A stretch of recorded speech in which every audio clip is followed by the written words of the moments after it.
This happened in October 2018. I moved in with my girlfriend for the first time ever. Let's call her Jane. If I'd known what would happen in the next 5 months, I never would have. The night it all began is important, but I'll come back to that later. One evening, Jane's mother and brother stayed over. I wasn't feeling well, so I stayed in our bedroom while they sat on the porch late into the night.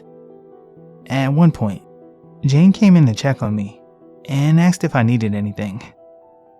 A little while later, I was lying in bed, eyes closed, when I felt a hand on my arm. I opened my eyes, and Jane was kneeling beside the bed, touching me gently. She asked again if I needed anything, but the look on her face, it wasn't caring. It was condescending. It annoyed me more than anything, so I told her I was fine and closed my eyes again. A minute later, I opened them because I hadn't heard her leave. But the room was empty. She was gone. I looked toward the door. The hallway light was shining underneath it, but I never saw the door open. I never heard it. I started to text her to ask if she'd been in the room, but I stopped. Her family was visiting, and I didn't want to sound crazy. Deep down though, I knew that she hadn't come in. A few nights later, while lying in bed with Jane asleep next to me, I felt a hand slide along my thigh. I felt fingers dragging across my skin. She was still sound asleep. I eventually told her about the first night. We both agreed it was weird, but we brushed it off. About a week after that, I woke up in the middle of the night to see this black sphere floating in the corner of the room near the ceiling. I sat up, rubbed my eyes, but it was still there. And then it began to move, slowly drifting across the room toward me. When it got within a foot of my face, I realized I could see features in it. I could see a face. It wasn't human. It looked more like a lion. It had large teeth. And, to my shock, the same condescending expression I had seen on Jane's face. I felt like it wanted me to know it was the same presence I'd encountered that first night. I told Jane what was happening. She didn't think I was lying. But even I started to question myself, until things started to happen to other people. One afternoon, I went out on our back porch to smoke. As soon as I stepped outside, the porch light dimmed almost completely. I thought maybe Jane had turned something on inside, but when I checked, nothing was running. I tried tightening the bulb, but the fixture was sealed behind glass and screwed in tight. A minute later, the light flickered back to full strength. The next day, when I came home from work, that same glass fixture was smashed to pieces, and not just underneath the light, shattered across the porch. It had been a calm, breezy day. There's no explanation. A few nights later, Jane actually saw something herself. She was in the bedroom, and a water bottle flew off the dresser right in front of her, while I was in the bathroom. Another night, I woke up to the sound of what I can only describe as little pebbles hitting the headboard. It happened several times. I sat up, looked around, and then laid back down, and it would start again. Then came the whispering, soft at first from across the room, growing louder and louder until it was clear it was a man's voice, speaking a language I didn't understand. I tried to move, but I was completely frozen. The voice grew overwhelming, almost vibrating through me. And then, suddenly, I could move again. My whole body was drenched in sweat. I was so exhausted, I immediately fell asleep, without even saying a word. As things escalated, my relationship with Jane started to deteriorate. I had feelings of anger I'd never experienced before. our fights became intense, sometimes even physical. When we would finally make up, crying and hugging it out, something in the house would shatter. Dishes, lamps. Always during those moments of peace, I became convinced that whatever was in the apartment didn't want us to be okay. One night, I woke up to the feeling of pressure on the mattress beside me. When I looked up, there was an old man sitting there, wearing a top hat, just staring at me. I jumped up and screamed. He calmly stood, put on his coat that had been across his lap, and walked out of the room. I followed him into the living room, but as I got close, he simply vanished. I finally contacted a group of paranormal investigators, and they scheduled a visit for mid-February. But before that, I had a cruise planned with a friend. Jane wasn't happy about it, especially with how strained we were. She didn't stay in the apartment while I was gone. The morning before I left, I was packing in the spare room while Jane slept.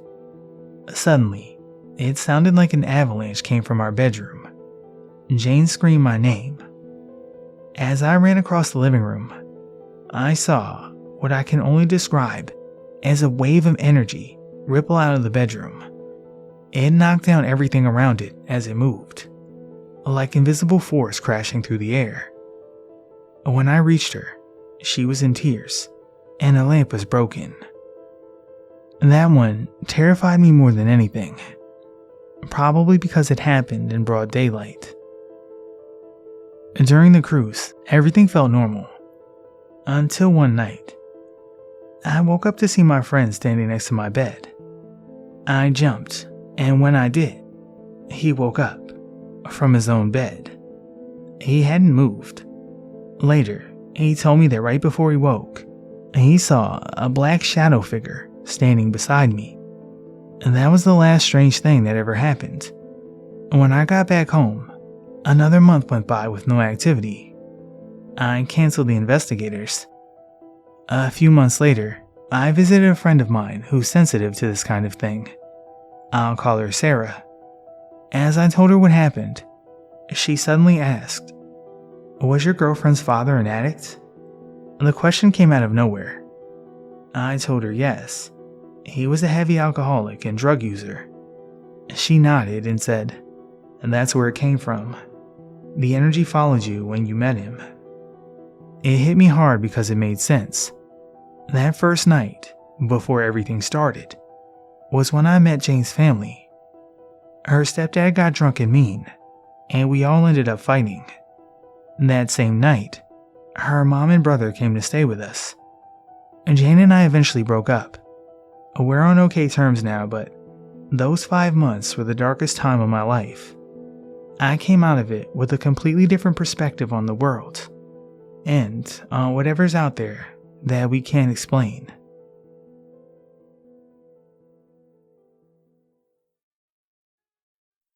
I've told this story to so many people, but part of me still wonders if it was all just my imagination.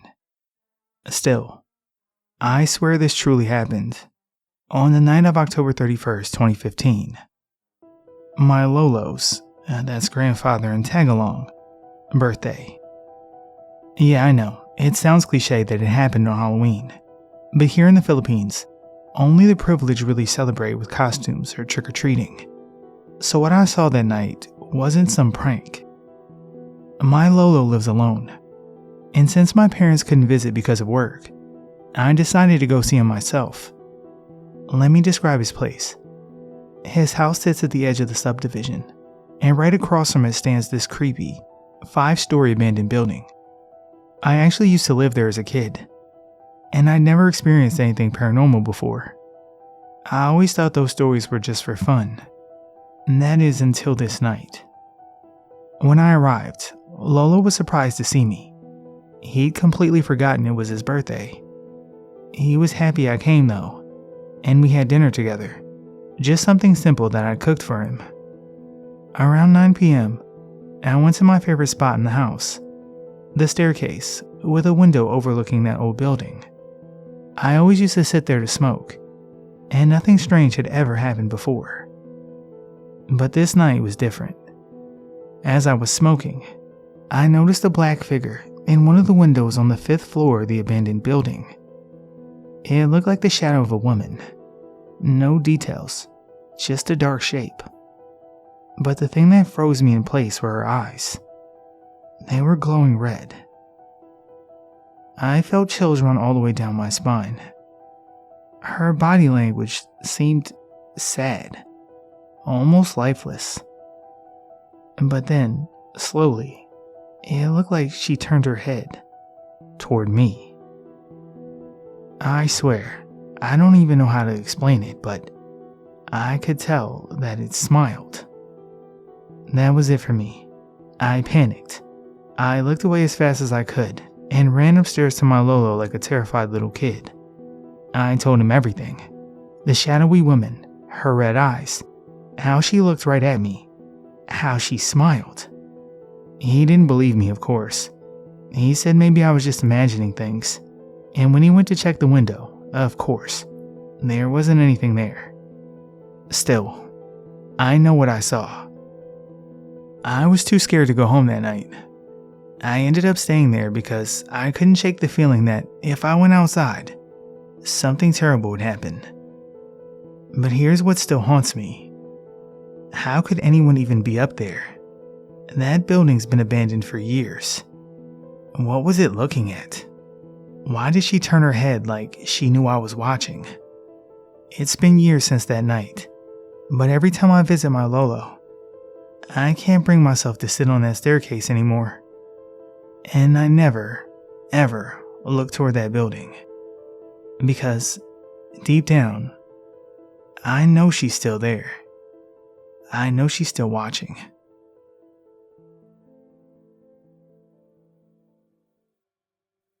We moved into our new house 4 years ago.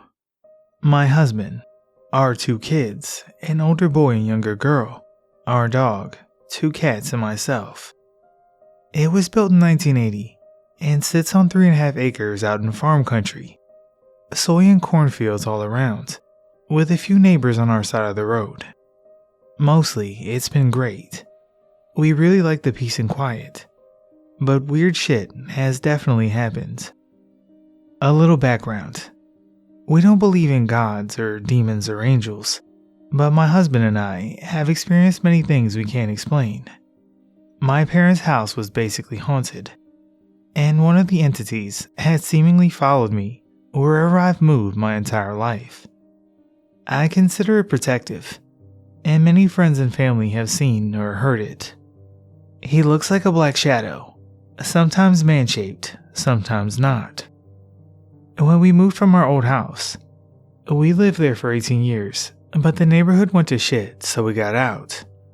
My dude followed me as usual, but then he sort of faded into the background.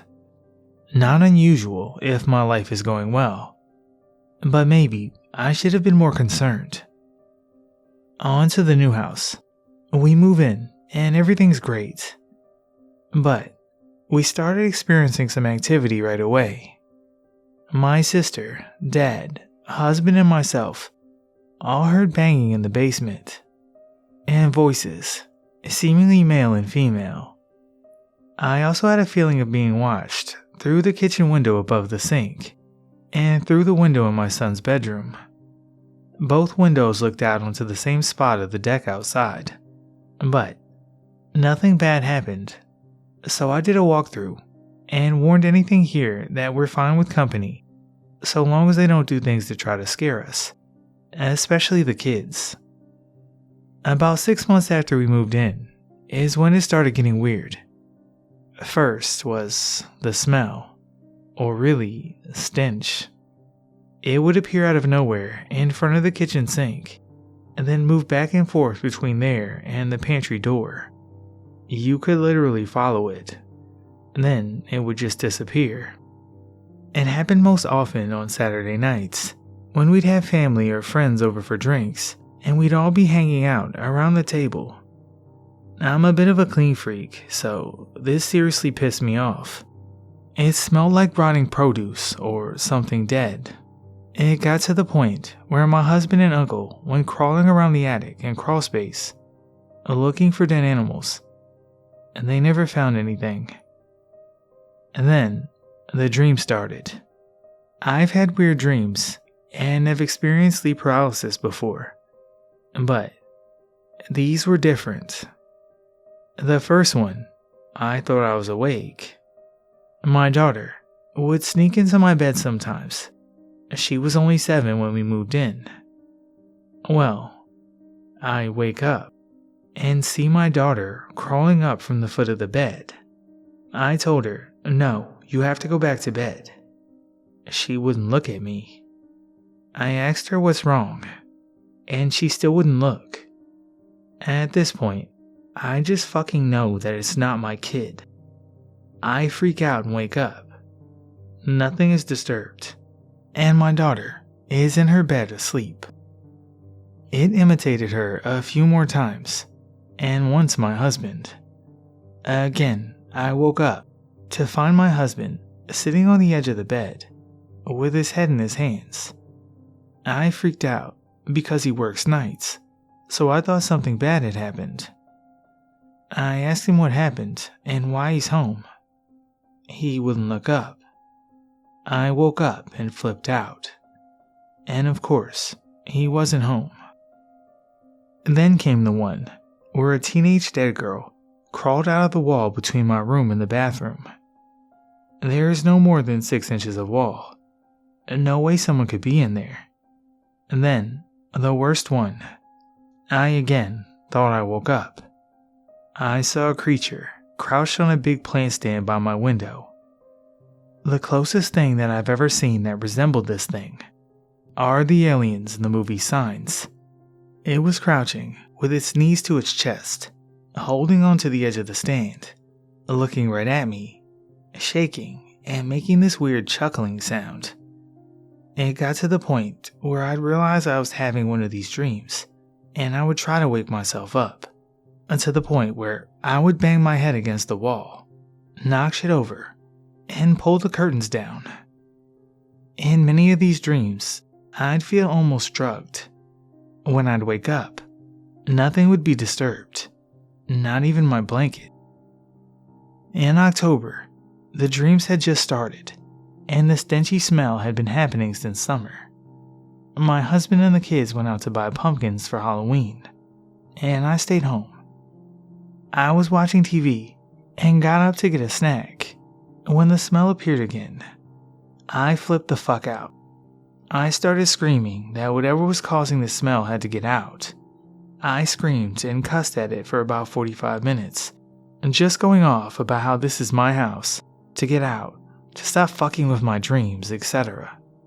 The stench never returned, but the dreams continue.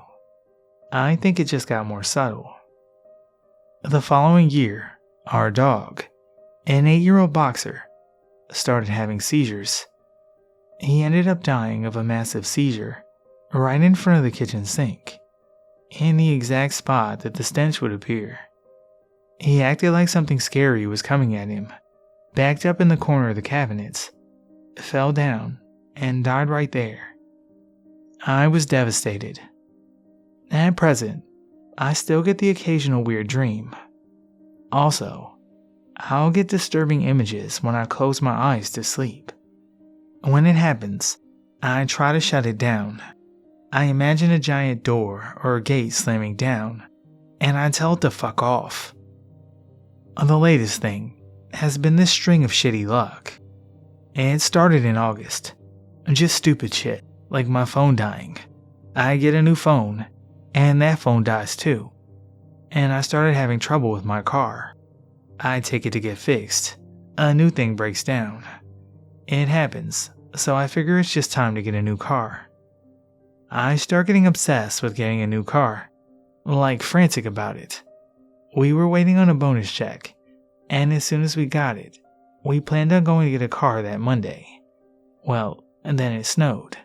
We put it off until the following Monday. The whole week, I'm freaking out. Finally, Monday comes, and we head to the dealership. We get the car, I drive the new one home, and my husband drives the old one. The back driver's side tire blows the fuck up on him. Luckily, he was only going about 30 miles per hour. We joke about the timing. The next day, I'm driving the new car up to my parents', about 40 minutes away. Halfway up, on the freeway, I have the worst panic attack of my life. I had to pull off and sit in a McDonald's parking lot for 20 minutes, trying to get a hold of myself. I truly believe I might have died on the freeway if I'd been driving the old car. At this point, I don't know if the thing in my house had anything to do with my shitty luck, or near miss, or whatever, but I'm done with this ghost, or whatever it is.